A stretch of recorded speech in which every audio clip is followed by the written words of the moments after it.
Buenas noches, hoy le vamos a hablar sobre las guerras en el continente africano.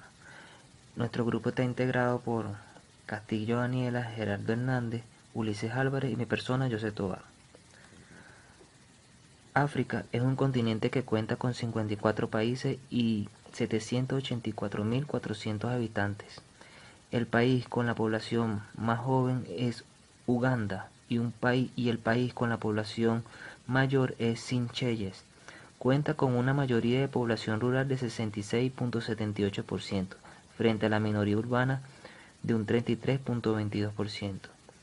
Se encuentra situada al sur del mar Mediterráneo, al suroeste de Asia, al oeste del canal de Suez, el Mar Rojo y el Océano Índico, y este Océano Atlántico, y al este el Océano Atlántico.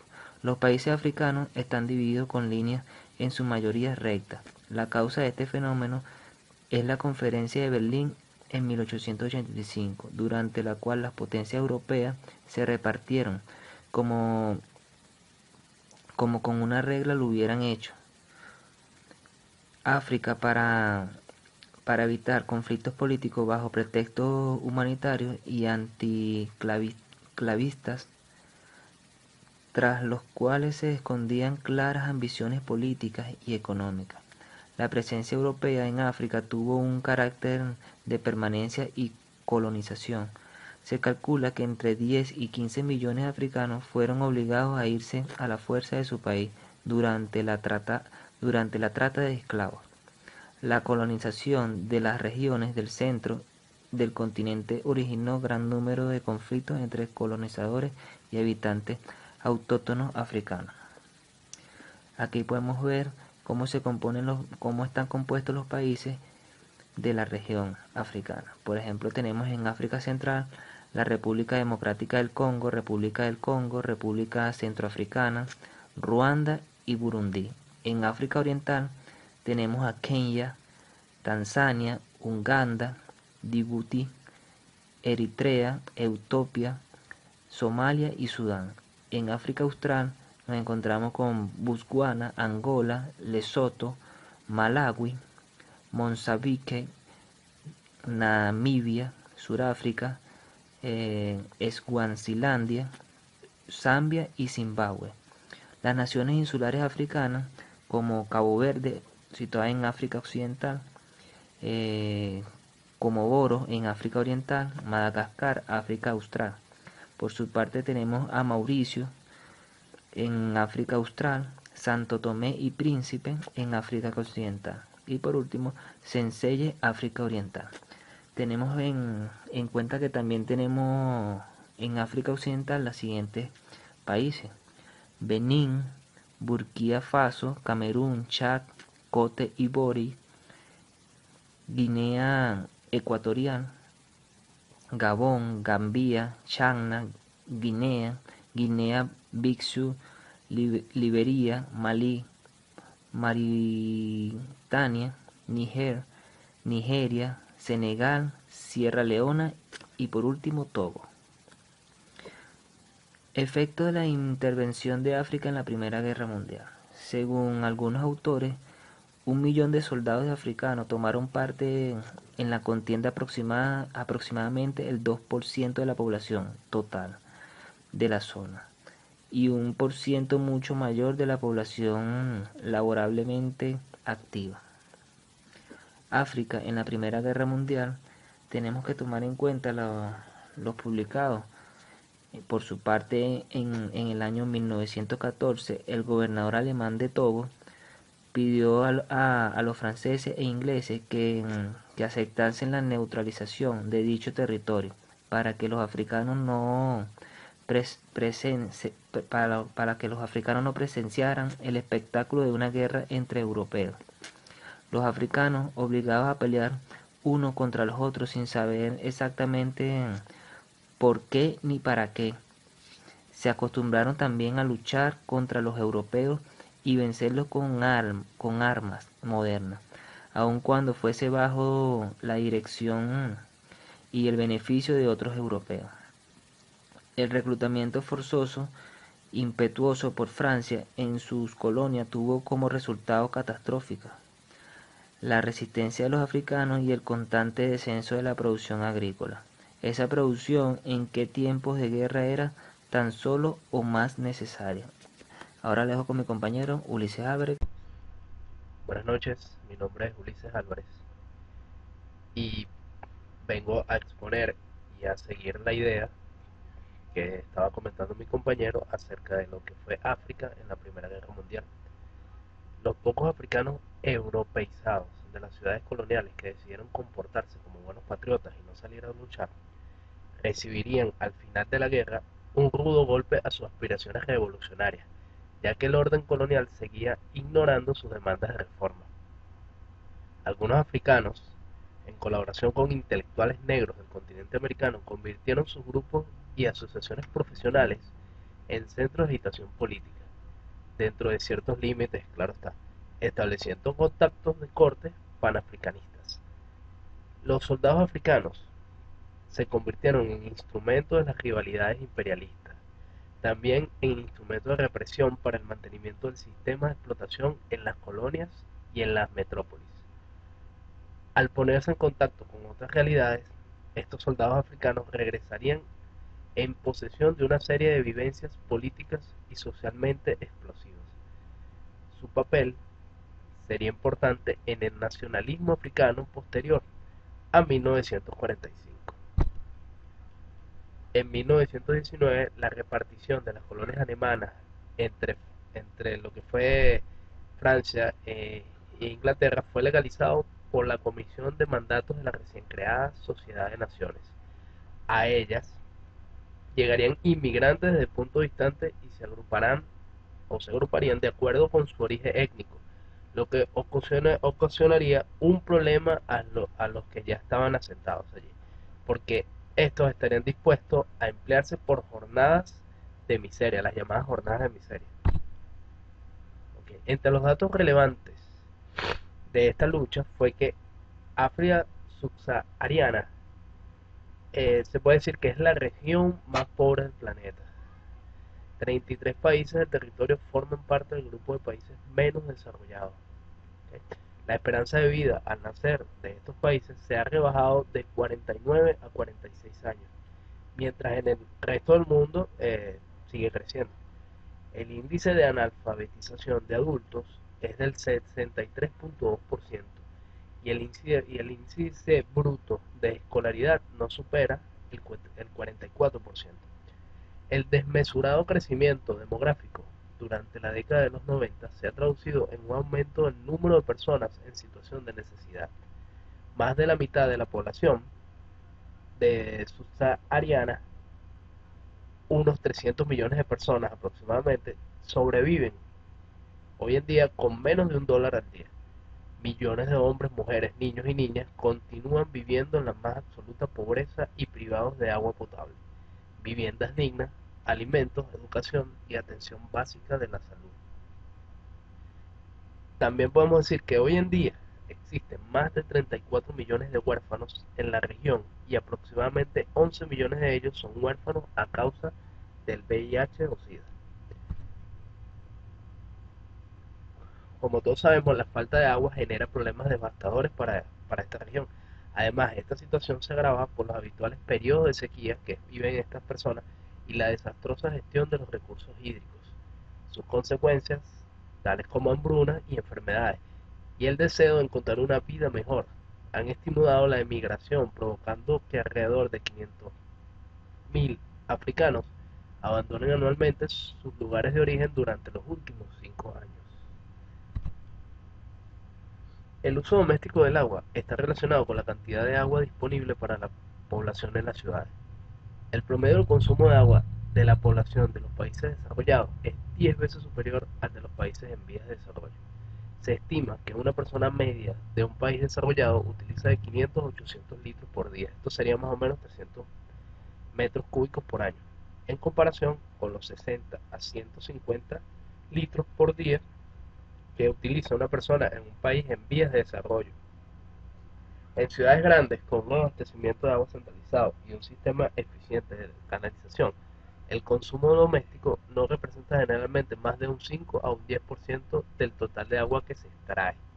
Se estima que el consumo de agua en ciudades grandes es de 300 a 600 litros por persona por día, mientras que las ciudades pequeñas tienen un consumo de agua de 100 a 150 litros por persona diariamente. A continuación los dejo con mis compañeros que seguirán con la exposición. Buenas noches, mi nombre es Nela Castillo. Para continuar con el tema voy a hablar sobre la crisis de la mortalidad de la niñez en África. En la región de África de la OMS hay 14 países donde la mortalidad de la niñez ha vuelto a aumentar después de alcanzar niveles mínimos en los años 90.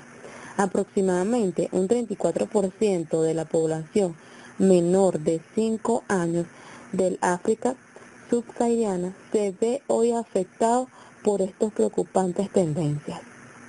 Solo en 2 países no africanos se ha observado un retroceso similar durante el mismo periodo, pero se trata de países que han sufrido conflictos armados con sanciones económicas. 8 de los 14 países se encuentran en la África Austral, región en donde los años 70 y 80 puede exhibir con orgullo algunas de las más marcadas mejoras de la supervivencia infantil. Sin embargo, esas prometedoras mejoras se han esforzado en solo una década.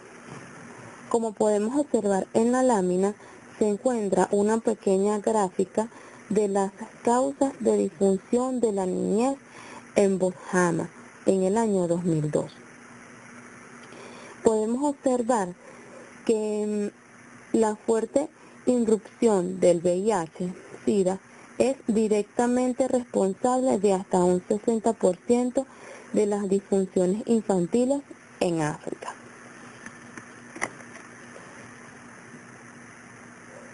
La epidemia en África.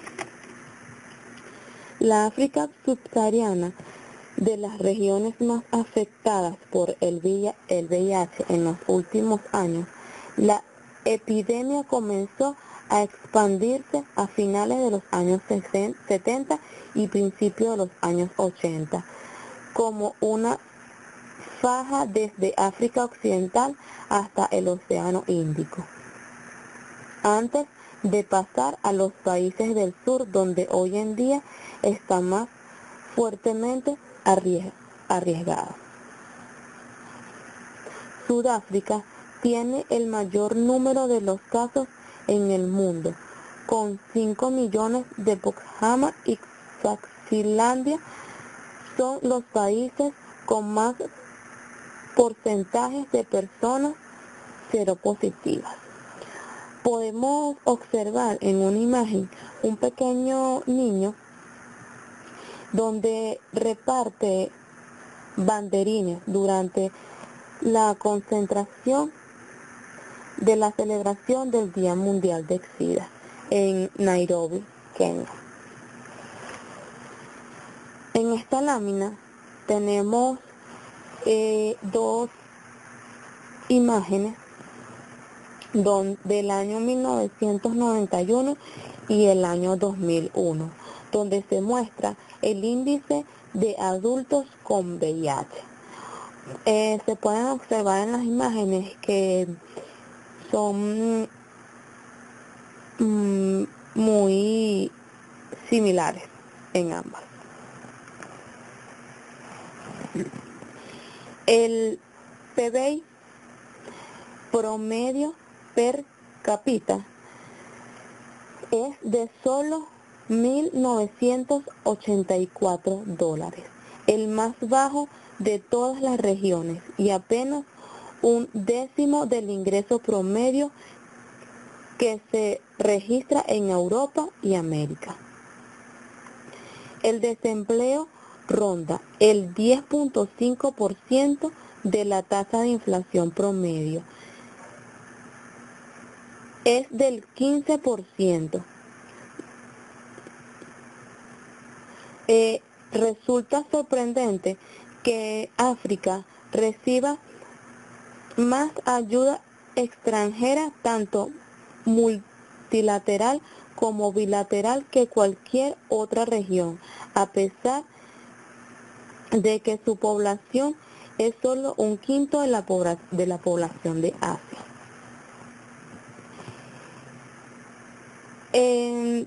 También podemos observar una pequeña imagen, ¿verdad?, donde el Programa de las Naciones Unidas para el Desarrollo indica que el África subsahariana es la región del mundo con menor acceso al agua. Esto es realmente increíble e impactante para cualquier persona, y hay que tener o tomar conciencia con respecto a la importancia que tiene el agua en nuestro planeta. Ahora los dejo con mi compañero que va a continuar hablando sobre el tema. Buenas noches. Buenas tardes, mi nombre es Gerardo Hernández. Continuando con el tema, voy a hablar sobre la siguiente gráfica, la E1, donde se muestra la serie temporal desde 1995 hasta el 2007, del puntaje promedio de libertad económica para la región, en comparación con el promedio mundial. El nivel general de libertad económica de África es más débil que el de cualquier otra región, y durante el último año ha disminuido aún más. No obstante, existen algunos éxitos que por lo general incluyen a países con mayores niveles de libertad. El gráfico de 2 exhibe la evidente relación existente entre los altos niveles de libertad económica y el alto PBI per cápita. El gráfico de E4 muestra el puntaje regional de cada una de las 10 categorías de libertad económica.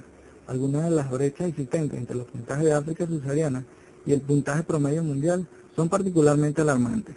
Casi 10 puntos de diferencia en cuanto a libertad comercial, 10 para libertad frente a la corrupción, 6 para derechos de propiedad. El único factor en que la región obtiene un puntaje mejor en el promedio que el promedio mundial es en términos de gasto gubernamental. Sin embargo, irónicamente, en términos de distribución de puntajes es peor. La libertad laboral está perversamente restringida en la región, un rasgo que resulta extraño, ya que las regularizaciones laborales onerosas son mucho más comunes entre las naciones cuyos ingresos son más altos. Los países de la región de África subsahariana han soportado las peores políticas implementadas por sus antiguos colonizadores europeos, pero no han gozado de la prosperidad de estos países. La cantidad de países del África subsahariana con urgencia alimentaria se han reducido de 20 a 18 en el último informe. La situación alimentaria es precaria en toda la zona sur del Sudán, a causa de la persistencia de los conflictos y debido a la mala cosecha de 1997. Más de 1.200.000 personas padecen de condiciones de hambruna. En Somalia hay malas perspectivas para las cosechas principales de cereales de 1998, que se están recogiendo actualmente. Varios países del África Occidental se enfrentan también con dificultades en el suministro de alimentos. En Sierra Leona, la inseguridad está creciendo en el este y en el norte, donde las luchas han provocado el desplazamiento de las poblaciones agrícolas locales en el momento decisivo de la temporada de cultivo. En el África Austral, la producción de alimentos ha disminuido mucho en varios de los países, lo que se debe a gran parte a las anomalías meteorológicas provocadas por el fenómeno del Niño. África, el continente de las guerras interminables.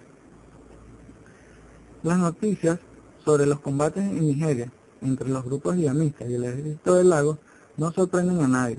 Los relatos sobre las sucesivas guerras civiles en África han ocupado los titulares durante las últimas 5 décadas, desde que la mayoría de los países del continente obtuvo la independencia. ¿Por qué la paz parece una quimera en esta región del planeta? Las respuestas difieren de un lado al otro del espectro ideológico. La riqueza del suelo africano y su accidentada historia confluyen con los intereses geopolíticos de las potencias mundiales, una esquiva estabilidad política y los desvaríos criminales de los señores de la guerra. En este remolino de causas han perecido millones de personas.